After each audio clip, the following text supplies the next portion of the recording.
So welcome back to our next seminar. Today we have a different format and a different technology, and we're very happy to have Larry Summers with us. Hi, Larry. Hi. So as usual, let's start with a little bit of housekeeping, and I'll tell you what's coming up soon. And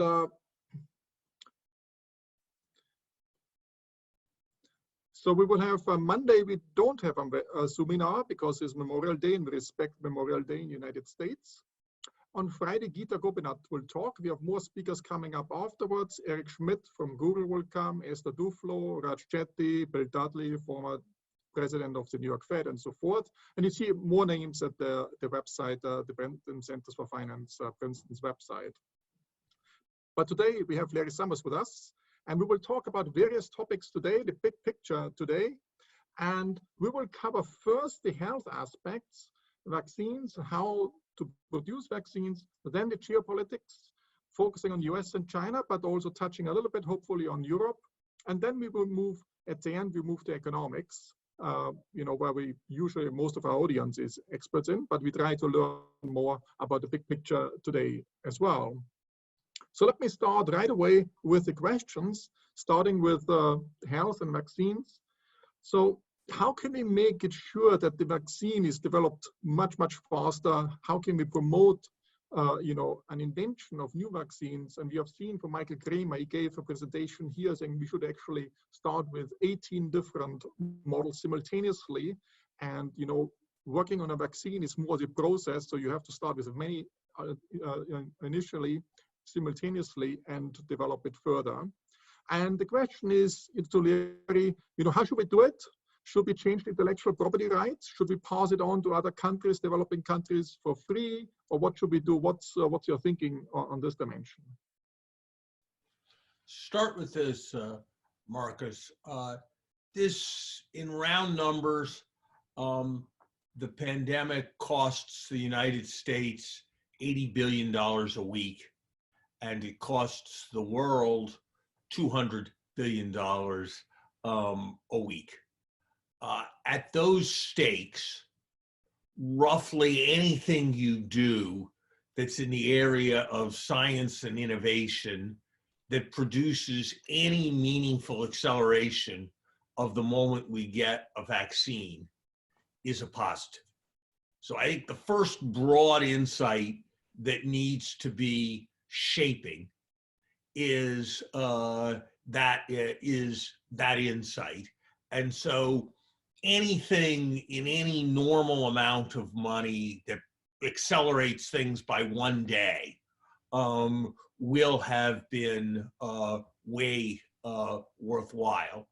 And it doesn't feel to me like we are committing resources in a way that reflects that basic judgment of absolute necessity.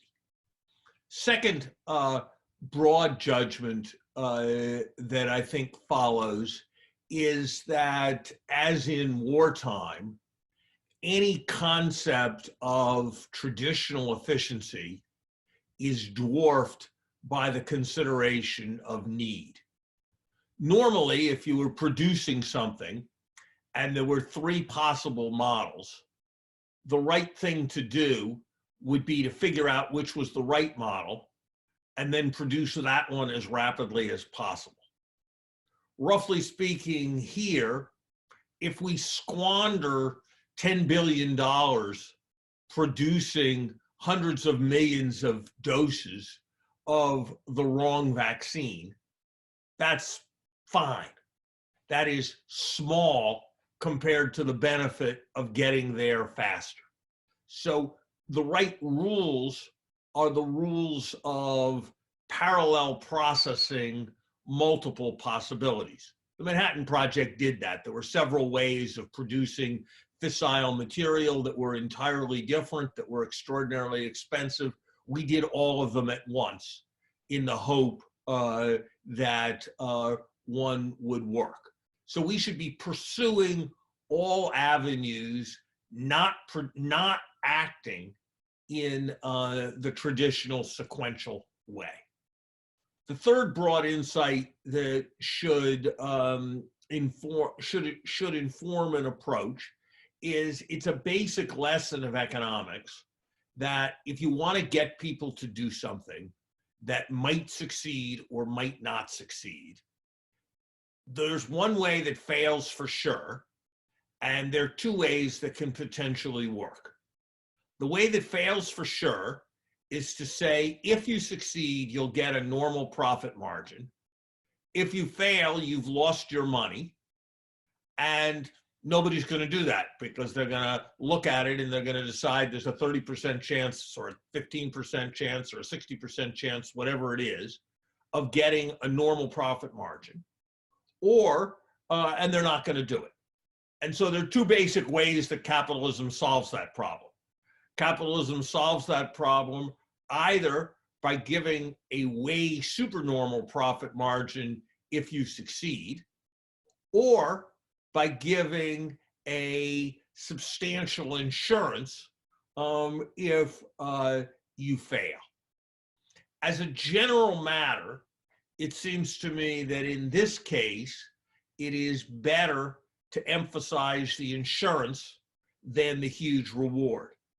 I was a big fan and worked when I was in government to try to implement things based on Michael Kramer's advanced purchase commitment, X Prize type idea for somebody who found a successful malaria cure or whatever.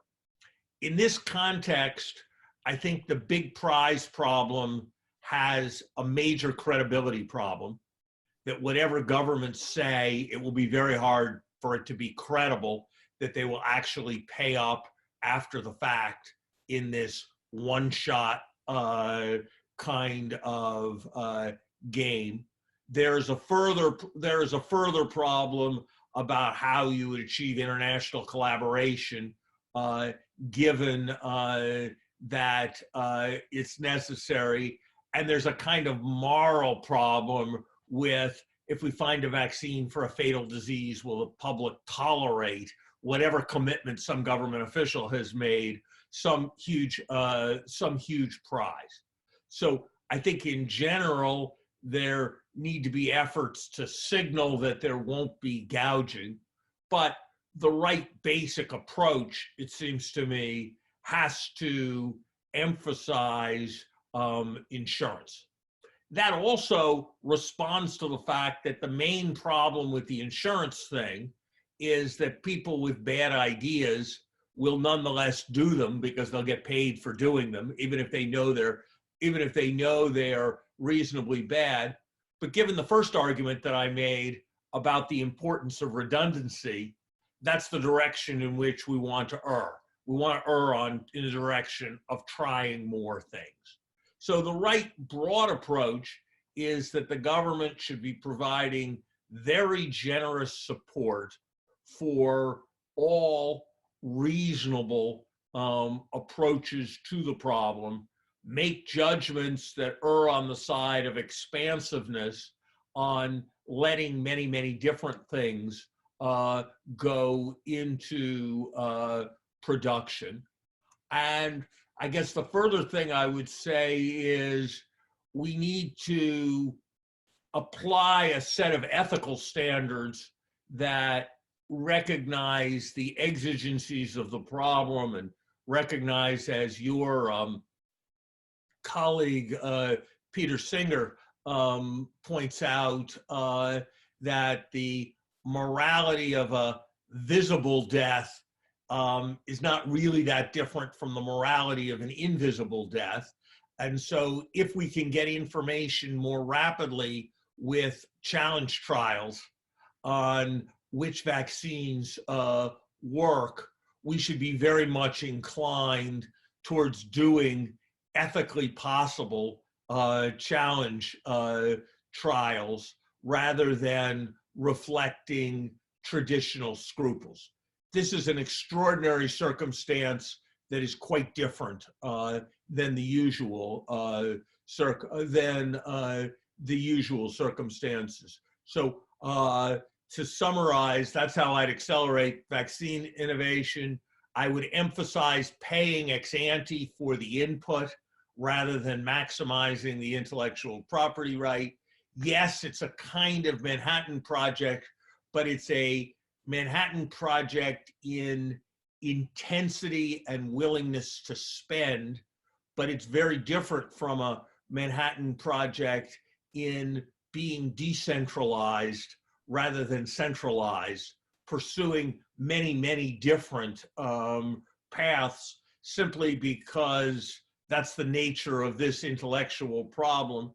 And how many billions should we spend on healthcare? I don't know, but we should spend billions on testing, therapy, development to the point where marginal productivity looks awfully close to zero. It seems to me roughly insane that we are talking about $5 trillion between, or more, between the previous stimulus bill, previous CARES Act stimulus type bills and the HEROES type act that may be coming. We'll have spent close to $5 trillion before we're through, and that we're not spending 2% of that on things that would accelerate this ordeal ending, given that it's $80 billion a week for the United States when it ends. But how would you incentivize the speed? In a sense, you can, by giving insurance, of course, you have some guys who are not so serious about it, and other guys, so the quality is, there's a moral hazard dimension there. But you might also have a moral hazard dimension saying you don't speed it up enough. Would you give an insurance provided you come up with a product within a certain time frame in order to speed it up? To go beyond insurance? I think there is a kind of natural, there's a bit of a natural incentive that comes from the fact that we're going to do this, and then if we find a good vaccine, we're going to stop doing it. And you're no longer going to be eligible for getting all these payments to continue to do your project. So I'm a little less focused on that than you are. It seems to me that if you pay people for their costs plus 15%, they'll have an incentive to be incurring as many costs as possible quickly, because this fairly attractive activity may end. But I would hire some group I would have some group that was half contract theory economists and half people who had extensive experience doing procurement for companies that needed to outsource to design the exact details of the contract around the incentive problem that you described. But I think the big picture thing is pay for the inputs, overdo it massively relative to the way you would do any normal thing. The thing that I am least able to judge, that I think is very important in thinking about this issue, is that if you just listen and you talk to the medical experts as best you can as an amateur, you sort of are left with the impression that there are 10 things or 15 things that have prospects of 50% or better of playing out and being in a position where they're at least viable to do on a significant scale a year and a quarter from now. What I don't understand the technology well enough to know, and what's very important, is what's the correlation between those things. If the correlation is low, then we can really feel pretty good. If, as I suspect, the correlation is high, then the problem is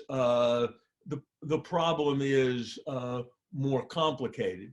In general, my life experience tells me that with the singular and admittedly very important counterexample of World War II and a couple of environmental things, in general, all large projects take longer to happen than people expect that they will.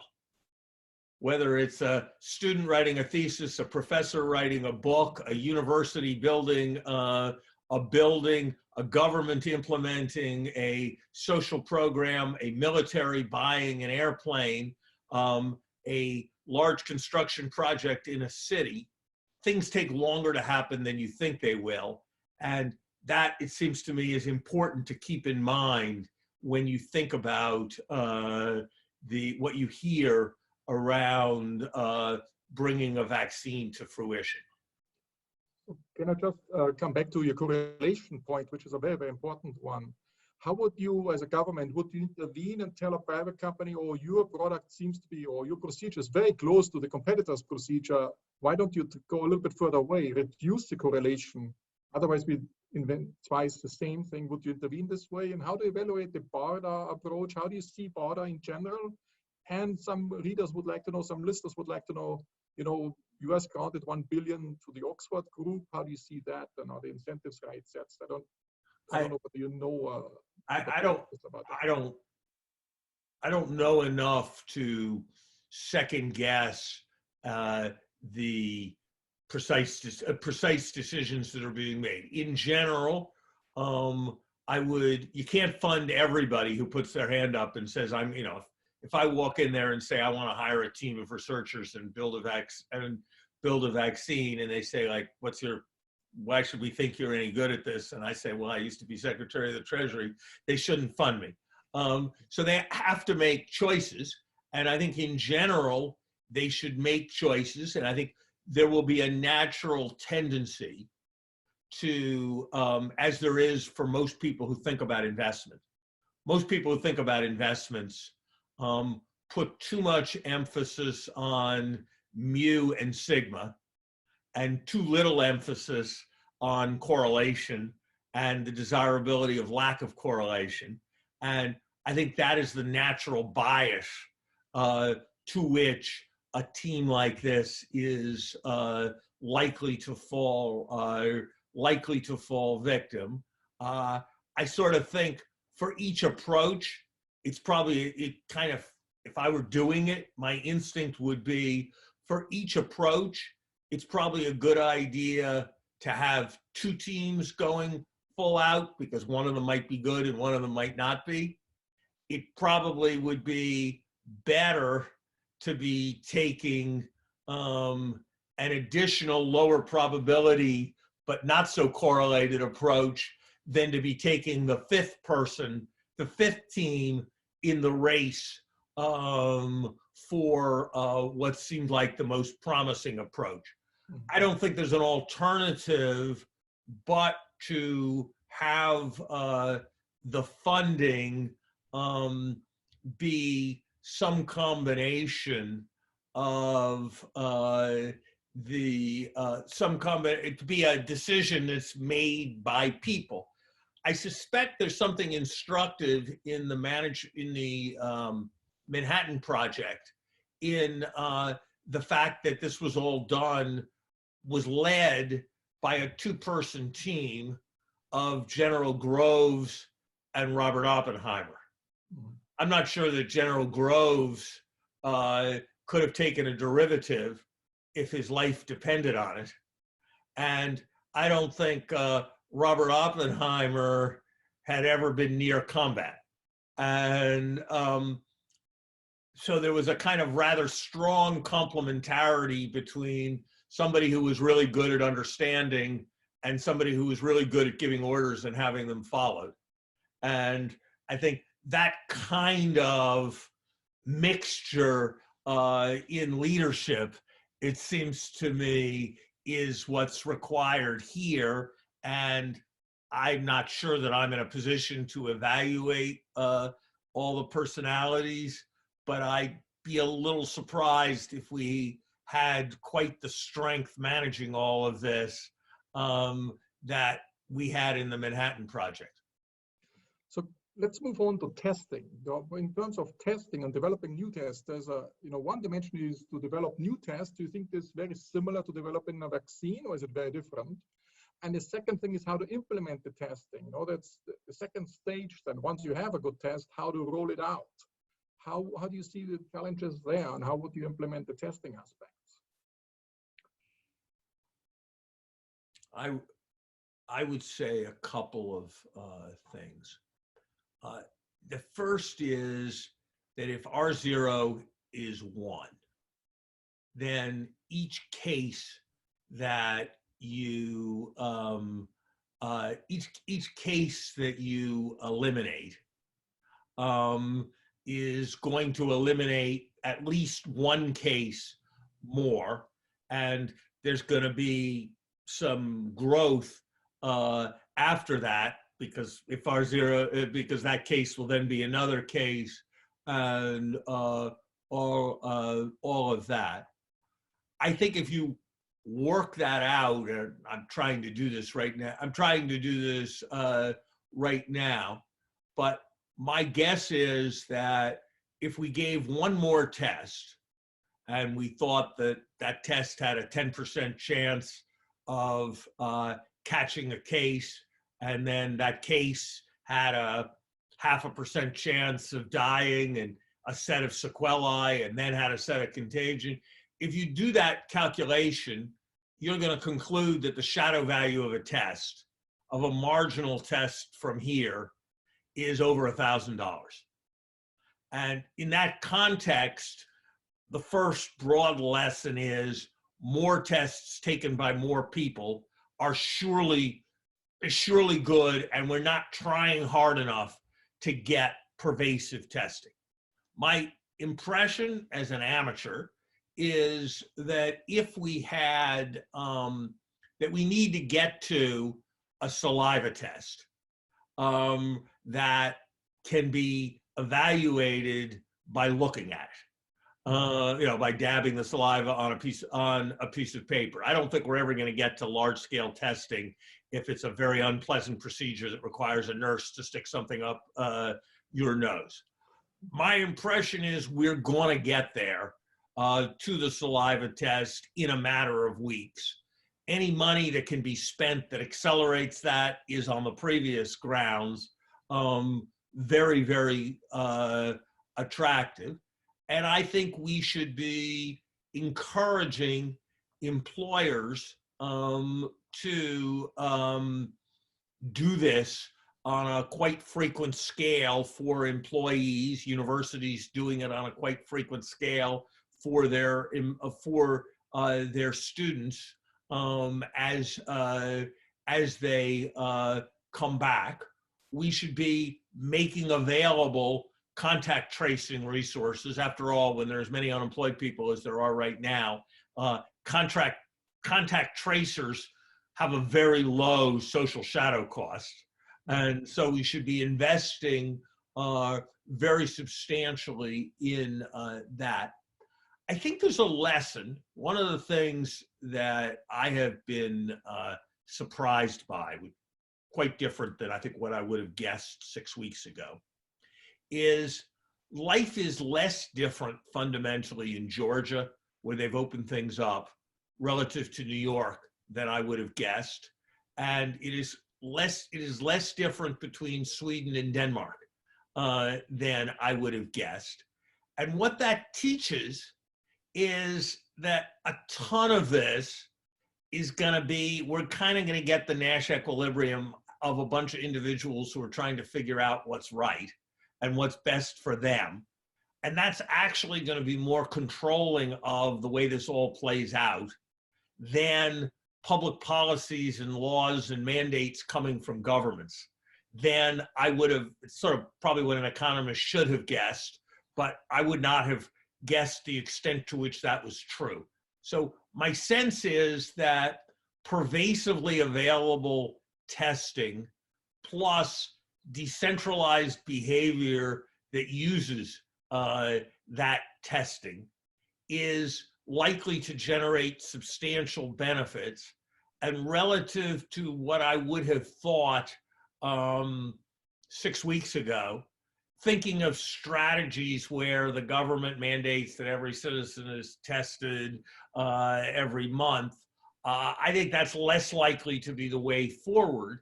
And I think there's a kind of interesting conversation that at some level is interesting, but at some level is uninteresting, between the Paul Romer types who think we need 30 million tests a day so that everybody can be tested once every 10 days, and other people who think that's a preposterous quantity of tests to ever imagine, and we should have 1 million tests or 2 million, 3 million tests a day, so people are tested every 3 months on average. That's a kind of interesting debate, but given the number of tests per day we're having right now, it's like debating whether I should lose 40 pounds or whether I should lose 60 pounds. It's pretty clear which way I should move. And so my broad view is get a feasible test and implement that widely. I am relatively skeptical, but I may be wrong. I am low confidence skeptical of this immunity passport idea, because it seems to me to be a large amount of rigmarole in order to give 8% of the people passports that won't be all our 12% of the people passports, that won't be completely convincing as passports because maybe they still have it or maybe the immunity doesn't quite work. So I would put relatively less emphasis on that, but that's within a broad paradigm of right now we've got a central bank that is basically doing every plausible, reasonable idea to keep something together in the financial institution. And we've got a Surgeon General world that's kind of only doing the best ideas. And roughly speaking, I think that ought to be reversed, in part because the Surgeon General's stuff has 2 fewer zeros in it than the central bank's stuff in terms of the broad approach we take. So let's move on to the next big theme, which is more geopolitics. But I get it that you want to do a little bit more experimentation, trying out many things like FDR did, and throw spaghettis on the wall and see what sticks, in a sense, rather than trying very few things. And hopefully we get this test. So I'm glad that you're hopeful that in a few weeks we will have this test available and can roll it out. So that's my impression from talking to experts. So if you see, we talked already in vaccines with intellectual property rights, you move already into geopolitics, and there's a huge now shift going on in the US-China relationships. I mean, it was souring already beforehand because of the trade war, but now it became much more severe. And the question is, more generally, how do great powers compete economically, in a sense, and now also in the light of the COVID crisis? I would like to know from you a little bit, can you outline 3 future likely scenarios how you see the US-China relationships evolving? A good scenario, an intermediate one, and a bad scenario? Or what do you think are the likely scenarios? And how can we achieve then the good one? And how do you use, essentially, geopolitics, use finance? In a sense, you weaponize the dollars. If you look at the Iran case, is US doing it, overdoing it? Will China use its digital money technology lead to essentially weaponize it to some extent or gain influence in other countries? And what do you learn from history about this? What we learned from the Imperial Germany in the late 19th century, trying to gain influence from the UK? And is there anything, we can learn from history and in order to avoid mistakes we made in the past? Let me first say, and Marcus, you did not put me up to saying this, that anybody who's interested in the US-China relationship, who's only going to read 5 things, one of them should be the paper that Marcus wrote with Harold James and another colleague on Bismarck's Germany and Britain versus China and the United States, which raises a large number of very interesting questions. And given how the German-UK thing ended in a kind of blundering into cataclysmic conflict is, I think, very substantially cautionary. Let me say, second, that I think that the US and China, I think the right metaphor is you're stuck in a lifeboat in a turbulent sea, a long way from shore, with somebody you really would rather not be spending time with and don't like and don't particularly trust and would prefer you were not engaged with, but it takes two to row the lifeboat.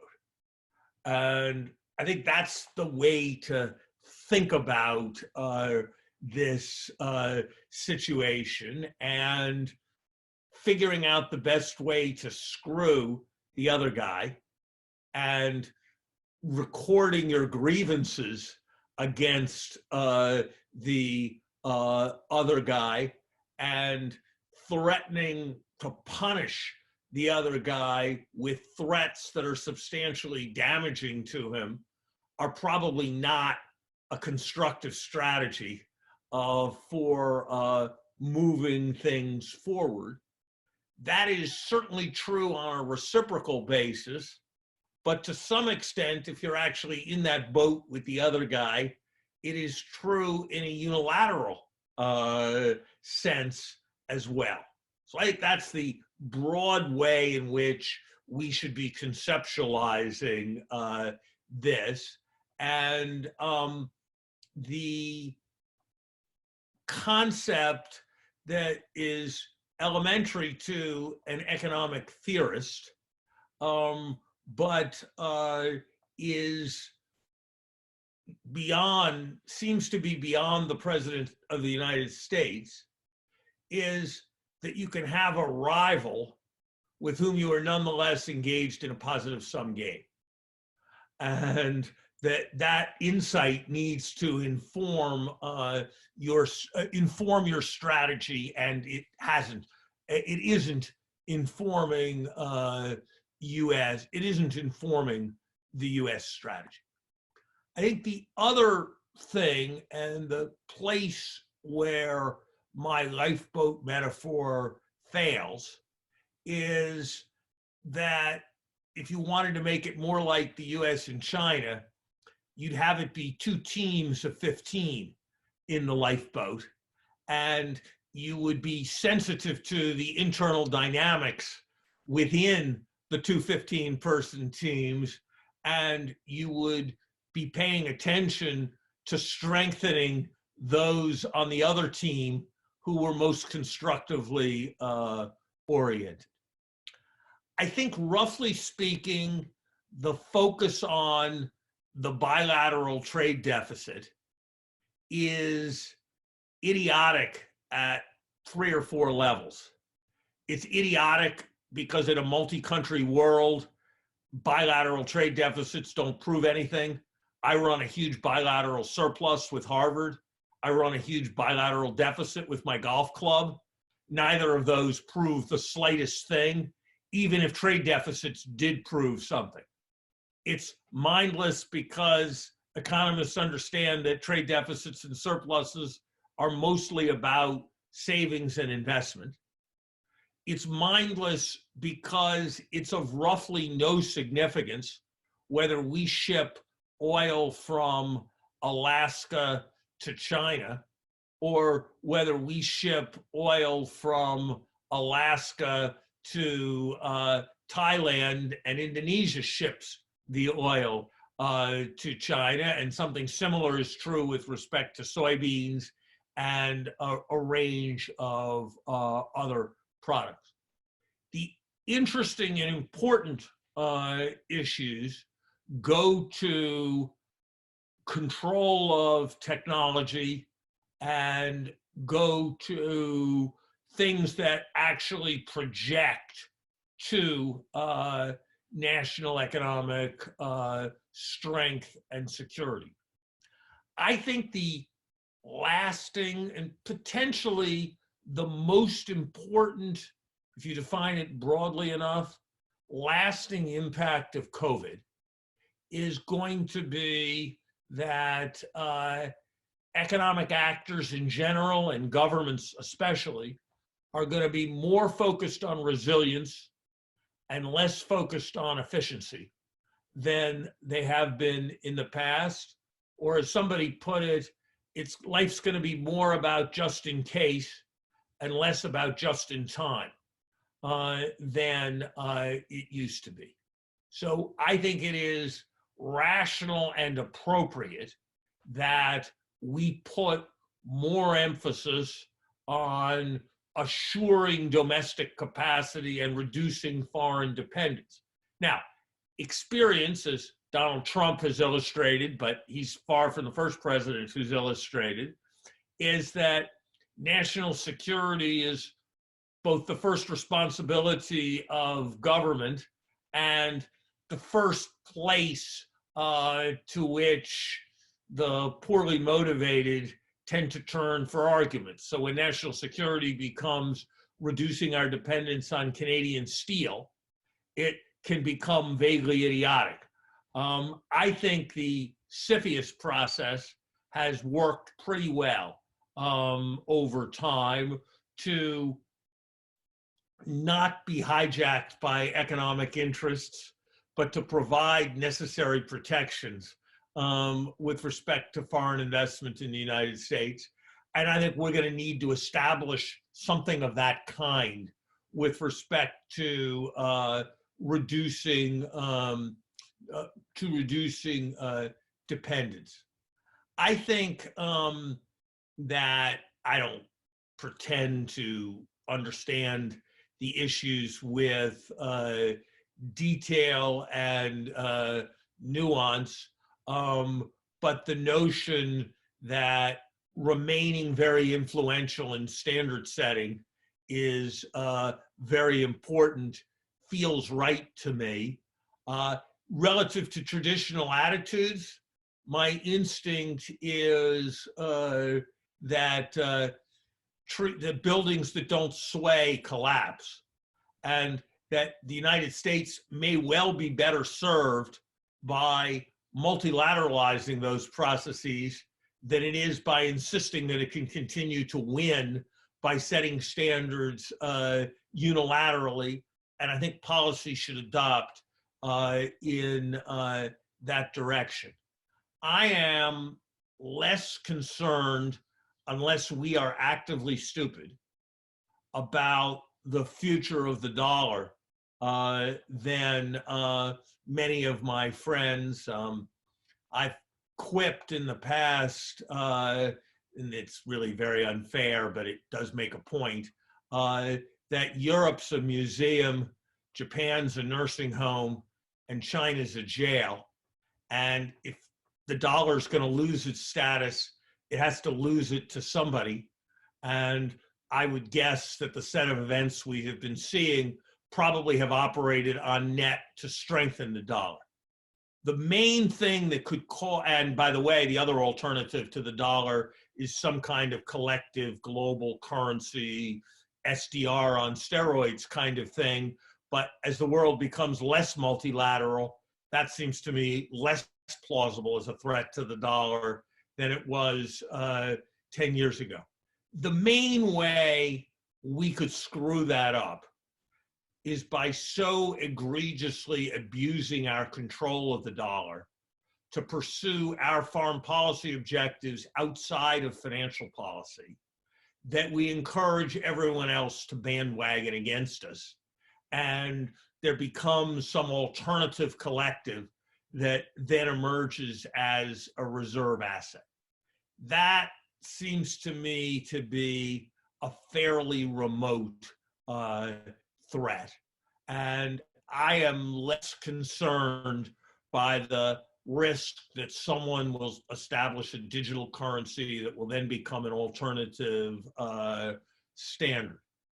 On the other hand, the fact that there are large network effects in support of the dollar also means that if we were ever to lose it, it would be almost impossible to get back. And that means that it's appropriate to be very cautious, but I'm less paranoid about that than many of the people I discuss these matters with. I think very quickly, I think there are probably three particular things that, three scenarios that I can see going forward. The first optimistic one would be joint maturity. The leadership in both sides recognizes what I'm saying. They avoid gratuitous provocation. They don't ramp up their populations against the other country to generate more domestic legitimacy for themselves. The economies remain substantially integrated, though set up to reduce less dependence.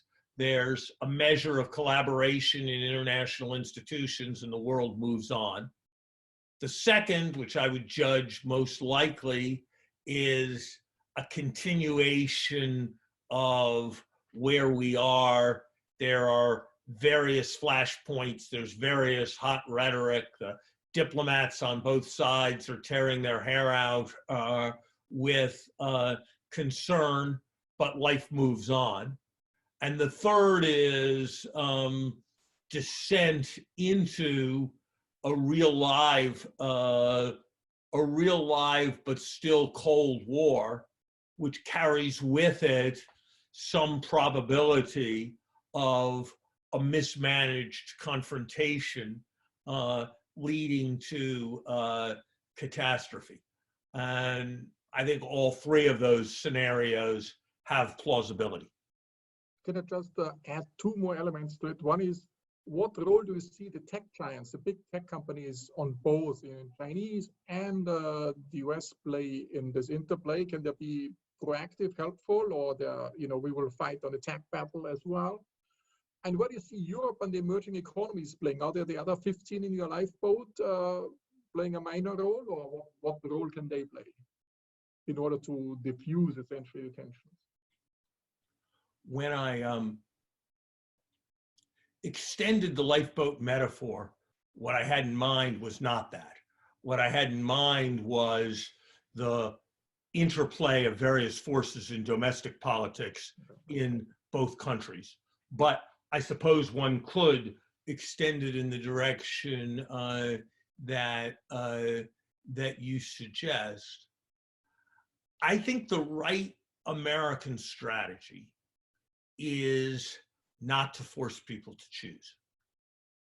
I think the fact that there are 700,000 foreign students, or whatever the number is, in the United States, the fact that we're a major magnet for immigration, and if we permitted it, would be a magnet for immigration on a vastly larger scale, the reach and spread of our multinationals and our culture suggests that there is a far greater natural affinity for us on the part of most parts of the world than there is for China. On the other hand, economic necessity, and in some cases proximity, has its price. And so I think the right strategy is to let it come, and there will naturally be greater loyalty and affinity to the United States. I think if you ask, fundamentally, if you did a kind of broad strategic assessment in the world and you said, who are China's deep allies? It's a very, very short list. And I think that is an important source of strength for us in any rivalry. And we squander it when we pull out of the Paris agreements, when we don't work harder on a range of issues cooperatively with Europe, when we're as difficult with the multilateral development institutions as we frequently are. I'm not sure what the right answer is to the question of the large tech companies. In general, my instinct is that by the time that the government was very worried about IBM's overwhelming power, but by the time they had done their antitrust suit, IBM wasn't overwhelmingly powerful anymore. The government was overwhelmingly worried about Microsoft, but by the time the process had worked along. But there's an alternative view that I take seriously, which is the government's worry restrained those companies. And as it restrained those companies, that's what made possible the emergence of competitors. So I don't have confident views. I suspect there's going to need to be more of a culture of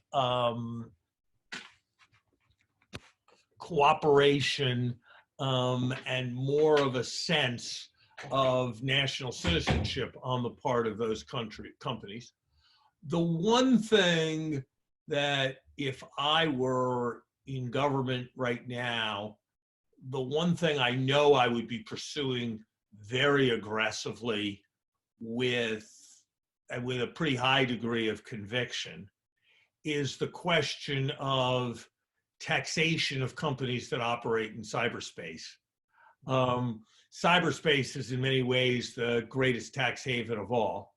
And I don't know what I would do, but, and I have some notions, but what the details would be, but a central initiative that I think would respond to the sense of unease about those companies being too powerful and too much in control, and would also respect traditional concepts of tax neutrality and the like, would be an aggressive pursuit of them. A question I don't know the answer to, that I just would study if I would study hard if I had any responsibility for it, would be how costly is it for the world if several billion people are on Facebook and several billion people are on a Chinese alternative relative to complete interoperability and one system. And it is generally supposed that there are very large costs to a splinter net. And I don't doubt that, but I also don't completely understand it. And so that's why I don't have strong convictions on the question you just asked. Great. This is a nice segue to our final topic. We're running a little bit late. I hope we can go a little bit longer. We can go as long as you need. Okay, great. So let's move to economics now. So we talked already a little bit about that, there's the free market economy, and then there's the more, do we need more government? If you have more externalities, then typically you need more government intervention in order to internalize the externalities. But you indicated already by comparing Sweden and Denmark and Georgia and New York City, essentially that the fear of people also makes people over-internalize externalities already. Since we don't need a government to intervene to make sure that people internalize externalities because some emotional fears might do it for us. Do you see a movement in general away from the more free market economy to more government interventions? Is it justified because the COVID crisis leads to more inequality? The weaker parts of our society suffer more, so we have to help out more and have to tax the wealthy ones. That's highly justified purely from fairness perspective. What's your take on this before we move to recovery and other aspects? So let me let me start before COVID and then say how I think COVID magnified. I think there are fundamental changes in the structure of our economy that I suspect are more important than is generally appreciated. All the consumer price indices, Marcus, are benchmarked, so they're 100 in 1983. If you look at the consumer price index today for a television set, it's about 5. If you look at the consumer price index today for a day in a hospital or a year in a university, it's about 600. So there has been a relative price change between those goods of a factor of 100. And I chose those goods to make a point, but if I had chosen clothing and services, I would have had a pretty dramatic relative price change also. And fundamentally, capitalism makes television sets, and government is centrally involved in healthcare and education, and the demand for, they're not that substitutable. And what that means is that the fundamental structure of what's cheap to produce and what's expensive to produce for reasons related to the Baumol effects has changed very much to push larger governments. At the same time, governments take care of old people, and the fraction of our population that's post-retirement, even making some adjustment for rising retirement ages, is going way up because of the birth dearth. Governments take responsibility for inequality, and the market forces are driving more inequality than they once did. Governments take responsibility for global problems. So it seems to me that whatever one's attitude was to how large should the public sector be, whatever one's values are, the changes in the basic structure of the economy over the last 2 generations should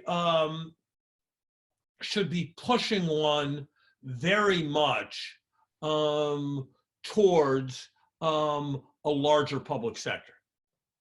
And it seems to me that the need to develop a vaccine, the need to develop testing, the need to collaborate with other nations operates very much in the direction of larger government than we formerly had. And I think those forces will certainly, in countries where the size of government has lagged, like the United States, who's ever elected in any particular election will operate over the next 15 years.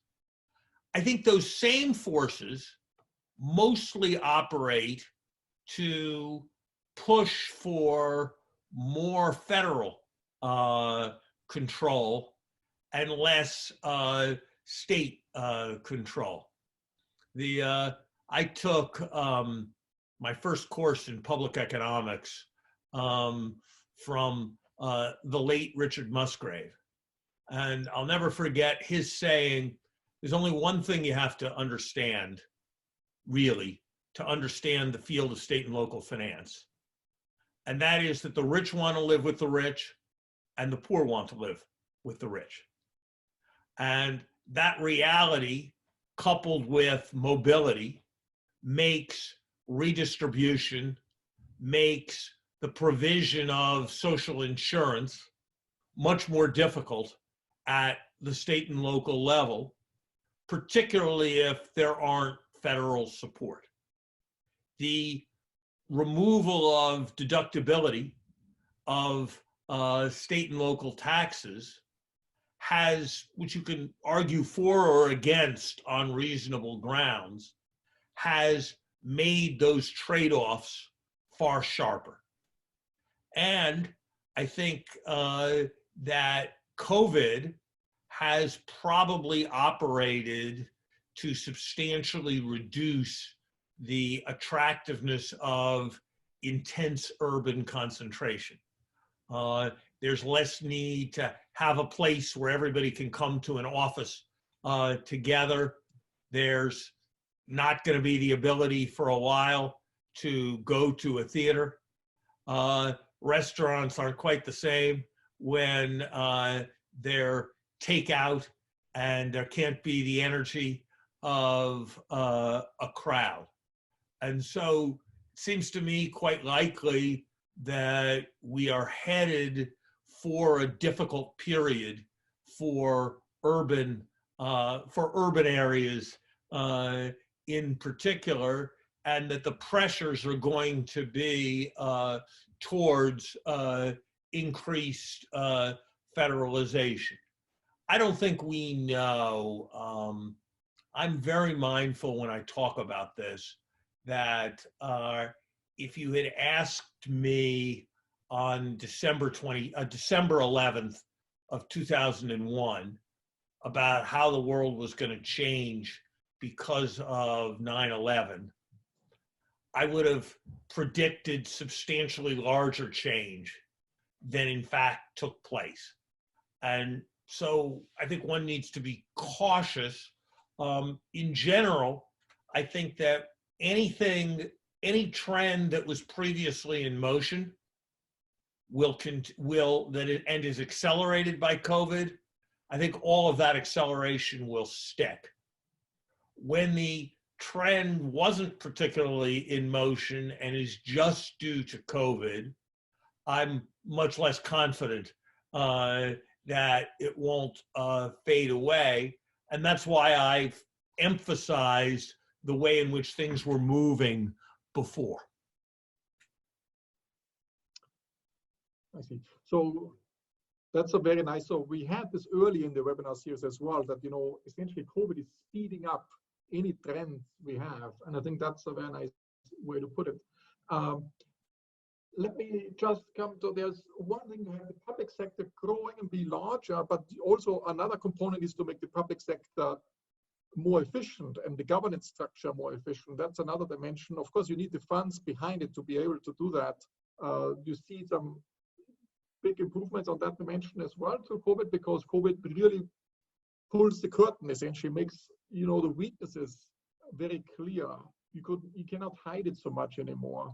And then I would like to come a little bit to the speed of recovery, whether you have a take on this, and how should we pay for all this redistribution we're doing and all the additional expenditures which are coming up? And should we monetize? And I was so quickly on the first, and then I'll get to the second kind of question that you raised. When I was president of Harvard, there was always a very big tension between the business school and the education school. A fair statement would be that the business school was vastly richer than the education school, and that if a task had to be performed, organizing a conference, for example, the business school performed it vastly, in a far more crisp and efficient way than the education school did.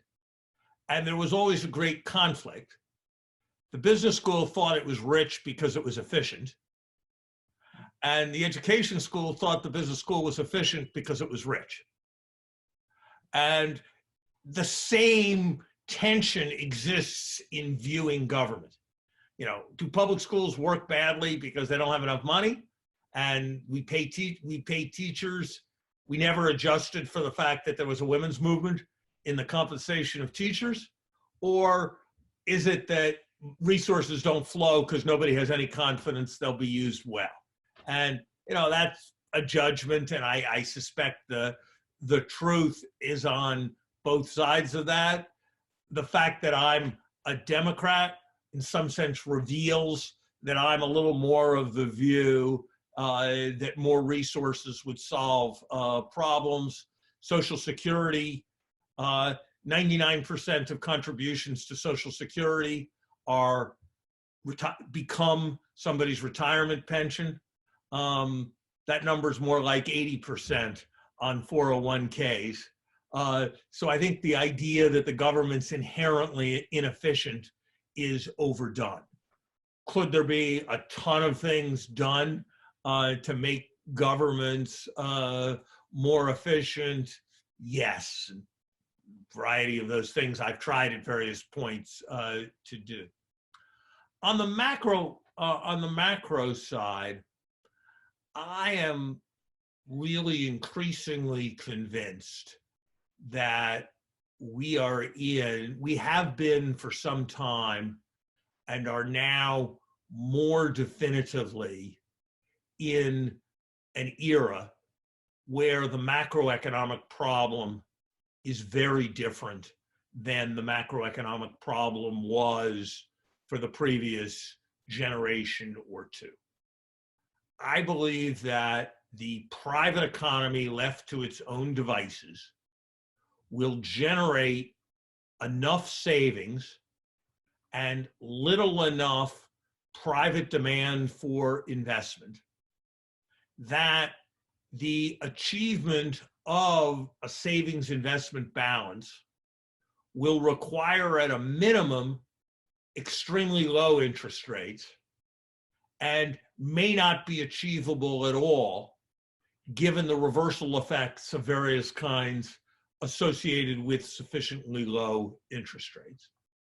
And that therefore the idea that monetary policy can be a stabilizer of the economy with responsibility for targeting the interest rate so as to minimize cyclical fluctuations and contain inflation is not responsive to the central problem, which is assuring that all the savings are absorbed. And it seems to me that COVID is going to accelerate all of that. COVID is going to accelerate all of that by generating more sense of uncertainty. The remark I made earlier about the need for resilience rather than efficiency, part of how you get resilience is by saving more. And so I think there's going to be a structural increase in saving. I think there's potentially going to be a structural decrease in investment because of the changes that have taken place. So I think macroeconomics is going to need to be organized around the savings absorption problem rather than on the balancing, overheating, and cooling problem. From that perspective, I think that we are likely to operate, and indeed, I think the reason why the world has much bigger budget deficits over the last 10 years than it did over previous years is precisely because of this savings absorption problem. Markets think there's a negligible probability that interest rates will be above 4% 5 or 10 years from now. That means that we're not going to have the capacity to respond to recessions, which will surely come, in the way we once did. That means tinder for financial instability. One answer to that, which I suspect we will see, is much larger debt to GDP ratios than we have seen historically in more places, and that it will be okay. But it will also mean more, as Keynes foresaw, government involvement in the investment process, whether it's investment in health infrastructures or investment in anti-climate change infrastructures than we've seen. It will mean more social insurance. You know, many economists focus on wealth inequality as a problem.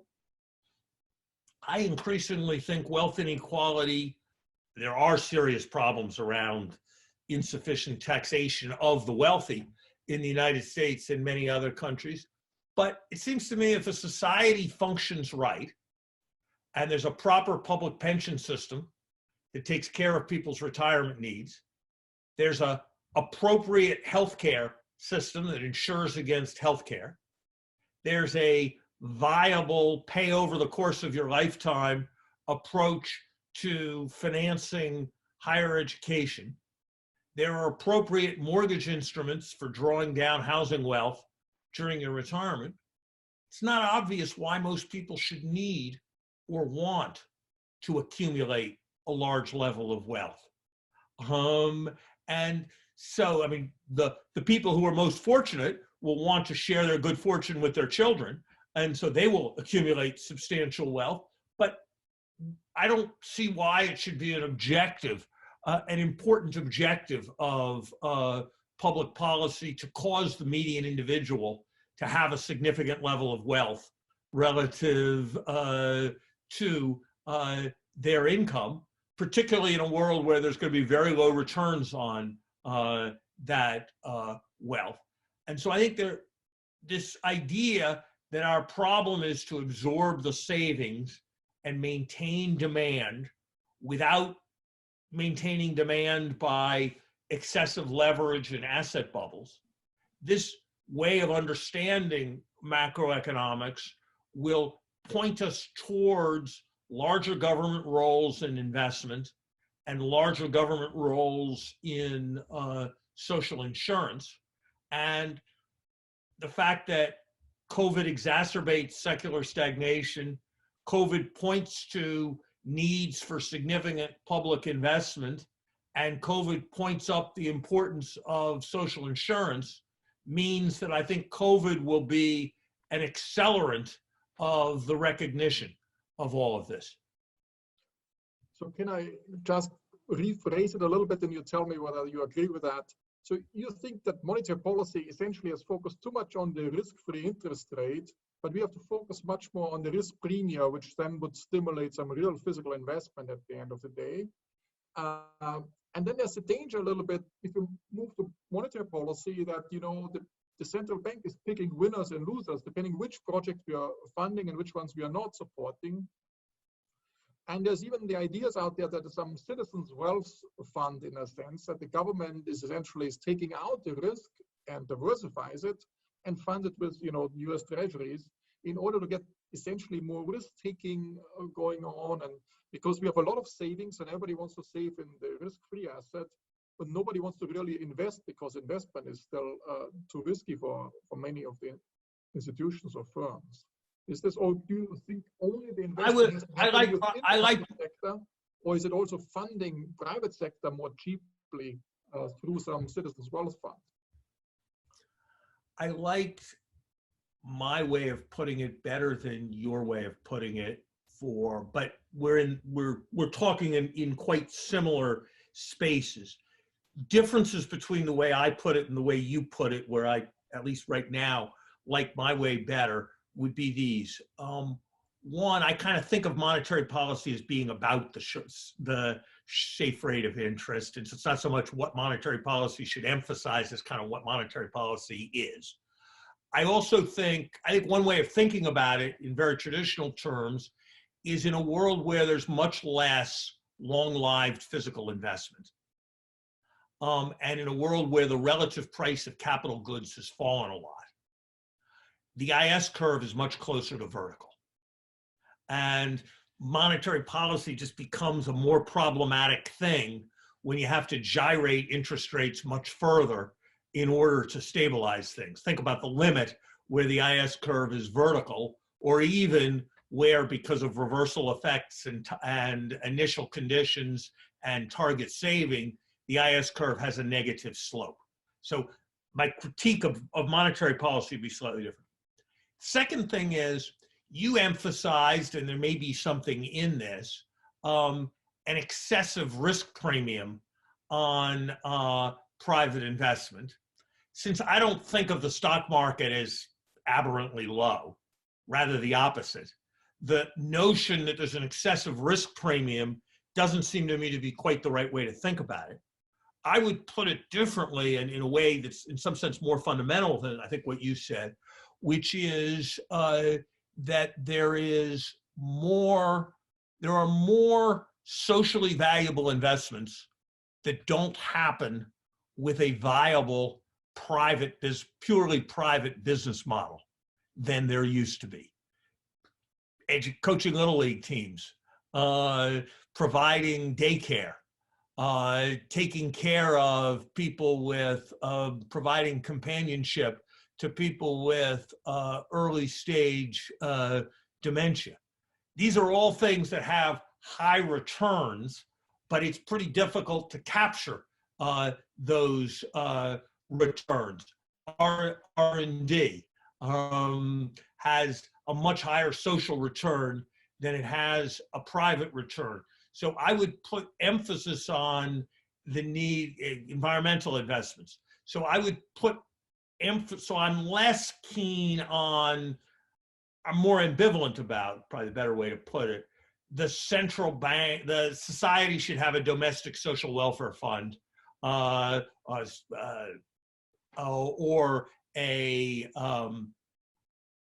some kind of national development bank. I'm not sure that responds to the problem as much as a different way of thinking about what the public sector subsidizes. But I do think that if I'm close to right, anything that's like traditional central banking is less important and relevant than it was before. The case for independence, which was always mostly about the dynamic consistency problem, in a world where central banks can't set the rate of inflation and where in any event the problem is that it's too low, that case for independence is much weaker. And the choices that are being made are more fundamental and less technical, arguing that they should be made in ways with more government accountability. So my guess is that I'm not sure anyone will say 40 years from now that the chairman of the Fed is the second most important person in Washington. That was kind of a cliche for a period. I sort of suspect that we're past peak central banking. Okay. So, but it is true that the stock market is very high. I agree with your judgment on that, but it's also because the central bank is intervening so much. And it propped up to some extent the wealth of many wealthy people. Do you think that to some extent justifies a higher wealth tax on the other side? Because the wealthy benefited a lot from government intervention and they have to contribute then to society back in this way? Or is this too far-fetched? Shouldn't we distinguish, Marcus, in just discussing this between pre and post COVID? If we take ourselves back 4 months ago, I would argue that the central bank was kind of setting interest rates where they needed to be set in order to maintain full employment, but it wasn't doing anything else to prop up the stock market. So I don't think that was any kind of extraordinary intervention. That was part of the secular stagnation problem I'm describing, is that the rates that are necessary for full employment, and in fact, I don't think if we didn't have extraordinary deficits, I don't think the central bank would be able to achieve full employment, no matter where it set rates, because I think if it started cutting rates further, I'm not sure that there'd be any positive impact on aggregate demand from doing that. So I don't particularly relate to it's government made, therefore it should be government taken. I don't quite see the argument for wealth taxation rather than stronger capital income taxation. In part because, to use an old economics point, if I own a perpetuity and I spend $1 a year, if the interest rate's 2%, my wealth will be 50. If the interest rate's 5%, my wealth will be 20, but I'm kind of in the same place either way.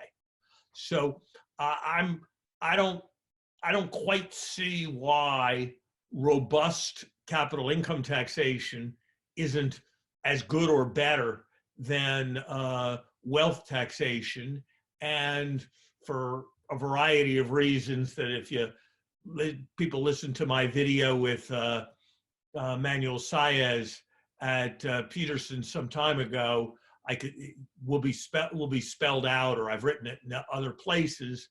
I think the feasibility of enforcing wealth taxation credibly is basically pretty low relative to capital income taxation. So fixing up the various ways in which capital gains can be avoided seems to me to be a better, more realistic strategy. Essentially, simple way to say it would be, we have an attempt at wealth taxation, which is estate taxation. We collect next to nothing relative to the magnitude of even big estates. And I don't think there's a reason, and you can say, well, we should just have more political will and enforce wealth taxation, but that seems to me to be immensely the triumph of hope over experience. And we've failed with respect to estate taxation, and I imagine that by the time we implemented a wealth tax, we would fail as well. Countries that are basically more progressive than the United States across Europe have been eliminating their wealth taxes in droves. 80% of them are gone, and I predict the rest will be gone within a decade. And so it seems an odd time to go and try to do a wealth tax. So I agree with you. I know we're running over time, but let me just conclude with one final question, if I may. There's a lot of government intervention at the moment and helping out, but there's also the thought, in particular in Europe, to steer the economy and use this COVID crisis to, satisfy some environmental agendas and other agendas as well.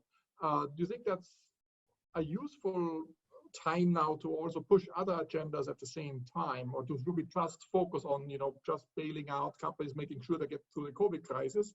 Or is it also a great opportunity not to waste any crisis, in a sense, to steer the economy, speed up the transition, digitalization, environmental issues, and other things? Or would you separate the two things, just crisis fighting, or would you steer the economy to a more modern economy, a more long-lasting, sustainable? One of the things I've observed being in a lot of policy discussions and policy debates is that you can predict what almost anybody will say about almost any subject after something has happened with a four-word phrase, now more than ever. If you wanted a green investment, if you were very enthusiastic about an aggressive green, for sure, you will be more enthusiastic you will think that COVID is another reason why we should do your agenda. If you weren't very enthusiastic, you will think that COVID is another reason why you shouldn't do it. So just as a general observation of how everybody acts, they're incapable of separating the delta caused by an event from their prior view. And so everybody always responds in a now more than ever direction. And if you think about the answer I just gave about secular stagnation, it illustrated that proposition. So I am not immune from that. I'm not immune from that tendency. I think you have to kind of think in stages, and it's really a bad idea to spend a lot of time debating the organization of the fire department in the middle of a fire. But it's really a bad idea to lose the moment when people remember the fire to reorganize the fire department. And so I think that you should probably be using this moment to discuss and be taking up these broader themes. But let me say one more specific thing. I wrote a paper that got no attention, roughly speaking. And I think some of my papers got more attention than they deserve, and some of my papers got less attention than they deserve. But I do think there's some that got more attention than they deserve, so I'm somewhat credible. 2 years ago, that basically estimated the annual probability of pandemic and so forth, and estimated the present value of pandemic costs to the world, and compared it with prevailing estimates of climate change costs to the world. And they were in the same general range. I think my best guess would have been that climate change was 50% more important. And the point of the paper was to observe that these were in the same general range of importance, and climate change was getting 100 times or 200 times the attention from everybody, from top policymakers, from activists, as pandemic risk is. I think we need to pay a lot of attention to the fact that we've had SARS, we've had MERS, we've had Ebola, we've had AIDS, we've had N1H1, we've had all of this within the last 25 years. And the trends that drive it, more urbanization, more meat eating, are kind of going. So I think that the first priority in this category would be that we need a massively stepped up set of institutions and plans around catching the next pandemic earlier, having standby capacities to do the necessary things when that pandemic comes, and controlling and containing wet markets and the like, so that it's less likely to start. And so before I use this as an excuse to do what is necessary, which is to re-energize the effort on global climate change, I would want to re-energize the effort on preventing the next round of this. And I would be 90% certain that just as countries almost always overdo demobilization after wars, we will make that mistake. I'll also say one other thing that is perhaps tied to the American context, because I know the other context less well. If you look at the growth of government in the United States, historically, the story is it's at a level, it fluctuates a little bit, then we have a war, and there are a lot of taxes that get imposed during the war and a lot of borrowing. And then the war ends and we demobilize, but the size of government stays elevated, not as high as it was during the war, but way higher than it was before the war. And it's filled with domestic activities of domestic activities of various sorts. We are currently spending 30%, we are currently running a deficit of 30% of GDP over this 6-month period. Or another way to put it is federal spending and transferring is between 40 and 50% of GDP at the moment. And so my suspicion will be that a legacy of this will be a larger government just drawing on broad trends in political economy. I think that's more pronounced as a thing in the United States, but I think that's probably a fairly universal feature of democracies. Let me conclude with the final question, which is the toughest of all, which is there anything that the society is ignoring, any dangers is ignoring, like it was ignoring COVID and other pandemic risks? Do you see any dangers out there? Too much emphasis on certain dangers, but some dangers we mostly ignore, and we should pay more attention to them? It's hard to come up on the spot, but I think we are,